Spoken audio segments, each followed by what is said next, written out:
BRS అధికారంలో ఉన్నప్పుడు అక్కడ వారి దూకుడు ఒక రేంజ్ లో ఉండేది.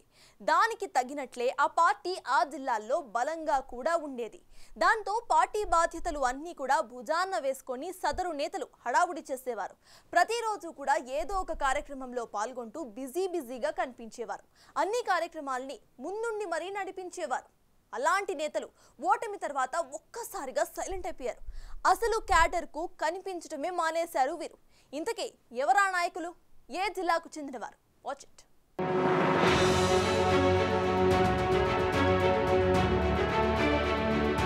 మొన్నటి ఎన్నికల వరకు ఉమ్మడి కరీంనగర్ జిల్లాలో గతంలో బీఆర్ఎస్ బలంగా ఉండేది. ఎప్పుడు ఏ ఎన్నికలు జరిగినా బీఆర్ఎస్ హవా స్పష్టంగా కనిపించేది. మొన్నటి అసెంబ్లీ ఎన్నికల్లో ఓడిపోయిన తర్వాత పార్టీ శ్రేణులు పూర్తిగా డీలా పడిపోయాయి. జిల్లాలో కూడా అనుకున్న స్థాయిలో సీట్లు రాలేదు. ఇప్పుడు ప్రతిపక్ష బీఆర్ఎస్ ముఖ్య నేతలు కాంగ్రెస్ ప్రభుత్వంపై విమర్శలు చేస్తున్నారు. ప్రతిపక్ష పార్టీ ప్రభుత్వానికి వ్యతిరేకంగా ఏ ఛాన్స్ దొరికినా వదలకుండా వివిధ కార్యక్రమాలు నిర్వహిస్తోంది.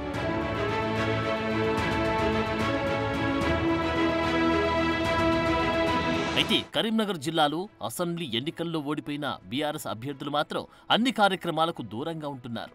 మంతని నుంచి పోటీ చేసి ఓడిపోయిన పుట్ట మధు పార్టీ కార్యక్రమాల్లో పాల్గొనకుండా పూర్తిగా సైలెంట్ అయ్యారు.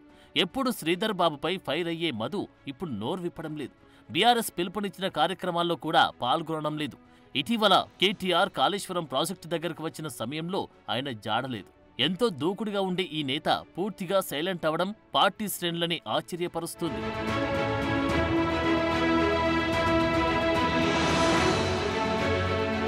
అధికారంలో ఉన్నంత కాలం దూకుడుగా వ్యవహరించిన ఉస్నాబాద్ మాజీ ఎమ్మెల్యే సతీష్ బాబు పార్టీ కార్యక్రమాల్లో కనిపించడమే మానేశారు.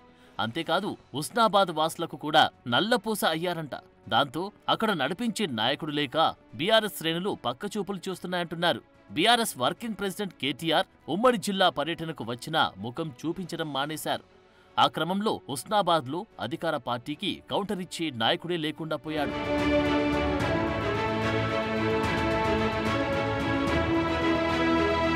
ఇక మరో నేత పెద్దపల్లి మాజీ ఎమ్మెల్యే మనోహర్ రెడ్డి. ఆయన కనీసం సొంత క్యాడర్కి కూడా టచ్లో లేరంట.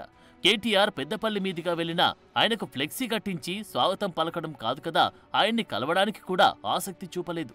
ఓడిపోయిన తర్వాత ఆ ముగ్గురు నేతలు పార్టీ కార్యక్రమాలకు దూరంగా ఉండడం ఆ పార్టీ శ్రేణుల్లో చర్చనీయాంశంగా మారింది.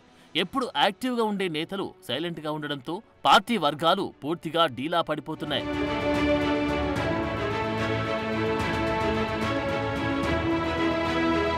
కేటీఆర్ ప్రభుత్వాన్ని పదే టార్గెట్ చేస్తూ ఆ పార్టీకి వ్యతిరేకంగా ఆందోళనలకు పిలుపునిస్తున్నా ఆ ముగ్గురు మాజీ ఎమ్మెల్యేలు స్పందించడం లేదు. అధికారంలో ఉన్నప్పుడు తరచూ నియోజకవర్గంలో పర్యటించిన నేతలు ఇప్పుడు నియోజకవర్గం వైపు కూడా చూడడం లేదు. అంతేకాదు కాంగ్రెస్ ఎమ్మెల్యేలపై కూడా ఎలాంటి విమర్శలు చేయడం లేదు. ఆ క్రమంలో వారి ఫ్యూచర్ ప్లాన్స్ వేరేగా ఉన్నాయేమో అన్న చర్చ మొదలైంది.